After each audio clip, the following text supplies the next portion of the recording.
is the kind of propaganda we hear all of the time about China. And I actually want to play before I get your comment, Brian. I found this. Somebody from my home city back home sent me this and just asked me, is this propaganda? And this is from Vice. And so we could talk about this relationship between the propaganda and why the propaganda is happening. But I really have to show this because I think it's actually hilarious. So there's a shady group out there spreading a report.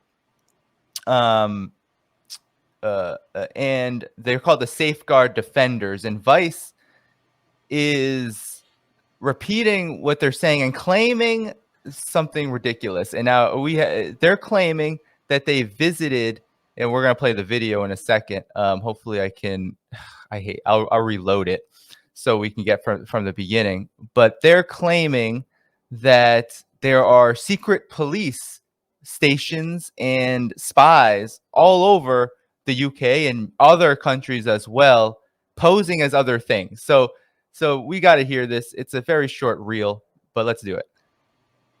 Where is it? Here we go. Okay. Your average North London high street, but behind these doors is allegedly a secret Chinese police service station operating illegally in the UK, as well as being an estate agent. This is also the office of a law firm whose details run a list of secret Chinese police service stations operating around the world. Chinese authorities have been accused of establishing 54 illegal overseas police service stations across 33 countries, including 2 in London. The claims were made in a report from a Spain-based NGO called Safeguard Defenders. China says they only offer mundane consular services, such as driving license renewals. But reports claim they're also being used to exert pressure on Chinese dissidents and criminal suspects overseas to return home to face punishment.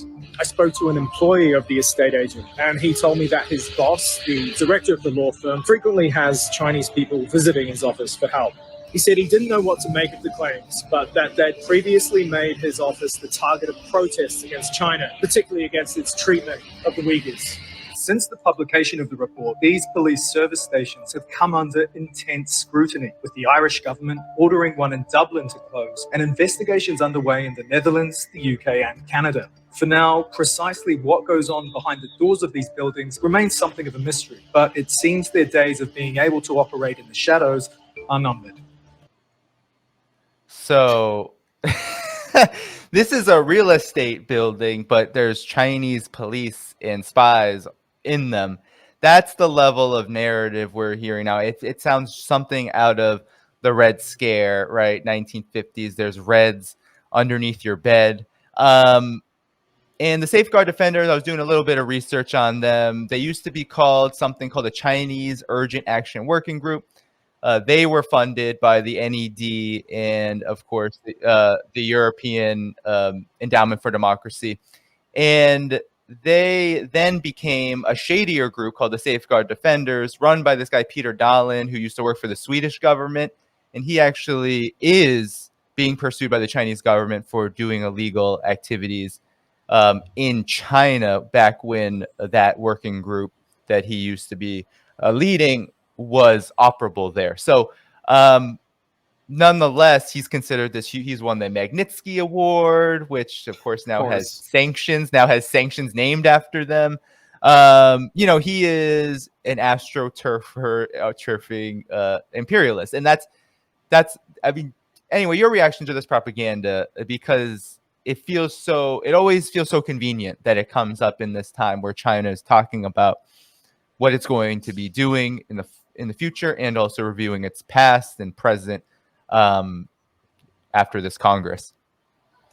Well, I mean, notice how instead of actually giving details of whatever it is they were trying to talk about, they showed pictures of like Chinese police and military personnel in China doing things, because what they want to put into your head is the idea that China's setting up police stations to come and get you in your own country, which I can almost assure you that is not what is going on. But I've had people asking me, and I'm like, what are you talking about? Why would they be making police stations in Canada? It doesn't make any sense.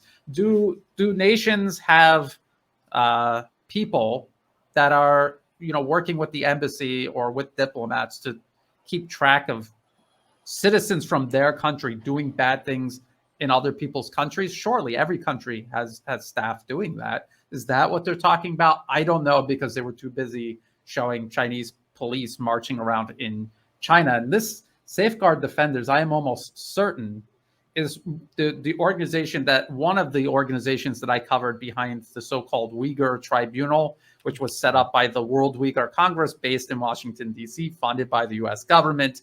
And it's not a human rights organization at all. It's a separatist organization, which is why they have the separatist East Turkestan flag as their logo, as part of their logo. So this is a network of U.S.-sponsored agitators, propagandists, separatists, even terrorists in some cases.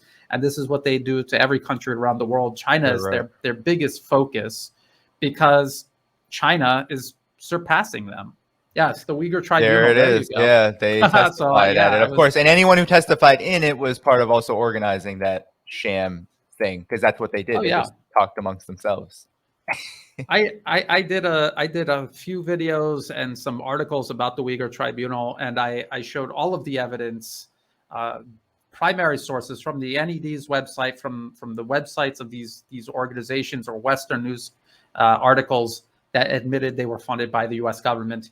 The vast majority of everyone taking part in the Uyghur Tribunal, including those who organize it, are U.S. government-funded fronts posing as human rights groups. And you have to think about the NED, chaired by war criminals, chaired by people like Elliot Abrams, who is a pardoned criminal, are people like Scott Carpenter, who participated in the invasion and occupation of Iraq. It is a regime change organization, and it has aided and abetted some of the worst crimes against humanity of the 21st century.